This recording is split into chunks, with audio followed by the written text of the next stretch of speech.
আজি আমাৰ অঞ্চলৰ ল'ৰা এজনে এই উচ্ছেদৰ হতাশাত ভুগি আজি ফাঁচি ল'ব লগা হৈছে। ইয়াৰ বস্তু বাহিনী যিমানখিনি আছে এইবিলাক গোছগাছ কৰি ৰাখিছে, ক'তো ৰাখিবলৈ ঠাই পোৱা নাই, যাৰ কাৰণে এই হতাশাত ভুগি এই উচ্ছেদৰ ভয়ত সি আজি ফাঁচি দি মৰিছে।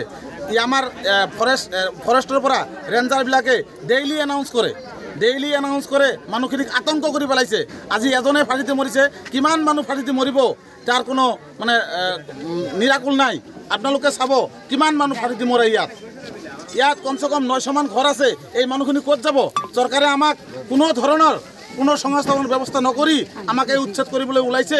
গতিকে আমি চৰকাৰক আবেদন জনাওঁ যাতে আমাৰ এই মানুহখিনিক পুনঃসংস্থাপনৰ ব্যৱস্থা কৰি আমাক যাতে উচ্ছেদ কৰে। ইতিমধ্যে আমাৰ পাইকাৰী সংৰক্ষিত বন অঞ্চলত বিশেষকৈ বেতবাৰী অঞ্চলত যি উচ্ছেদৰ নোটিছ দিয়াৰ পিছত যি আতংকিত হৈছে, সেই আতংকিতত এজন ভুক্তভোগীয়ে ইতিমধ্যে ইণ্টেগ্ৰেল কৰিলে, তেওঁ ছুইচাইড কৰিলে। আৰু তেখেতৰ হতাশ হৈ যাতে ক'ত যাব ক'ত নাযাব এই হতাশ হৈ সৰু দুটা বাচ্চা আছে, বুঢ়ী মাক আছে, তাক ঠিক ক'ত যাব এই হতাশ হৈ অৱশেষত নিজে পথ বাছি লৈছে। আমি চৰকাৰক কৰজোৰে অনুৰোধ কৰোঁ যাতে এই বৃহত্তৰ এই অঞ্চলত পুনঃসংস্থাপন কৰি মানুহক এটা ব্যৱস্থা কৰি তাৰ পিছত যাতে উচ্ছেদ অভিযান চলায়, এইটো আমাৰ চৰকাৰৰ ওচৰত দাবী।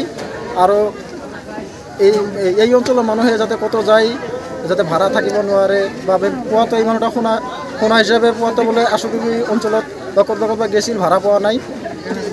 12টামান বজাত ঘৰত আহি 2টা বজাত আত্মহত্যা কৰে। আমি চৰকাৰৰ ওচৰত এটা কৰজোৰা আবেদন জনাওঁ যাতে এই অঞ্চলত এটা পুনঃসংস্থাপনৰ ব্যৱস্থা কৰি মানুহক আতংকিত নকৰি পুনঃসংস্থাপনৰ ব্যৱস্থা কৰি যাতে ভালভাৱে বা সুস্থভাৱে চৰকাৰে মাটি চৰকাৰে লৈ আমাক ক'ব লগা নাই, কিন্তু মানুহখিনি ক'ত যাব কেনেকৈ যাব এটা ব্যৱস্থা কৰিলে আমি এইটোও আমাৰ অনুৰোধ থাকিম। আৰু মানে প্ৰতিদিনে আমাৰ যিটো সৃষ্টি হৈছে প্ৰতিদিনে হয়তো মানুহ এজন দুজনকৈ ছুইচাইড কৰা আৰম্ভ হ'ব।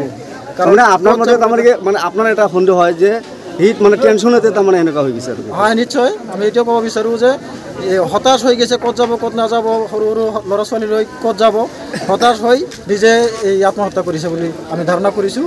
আৰু ইতিমধ্যে আমি তেখেতৰ পৰিয়ালৰ লগত আলোচনা কৰিছোঁ, তেখেতে সেইটো কথাই কৈছে।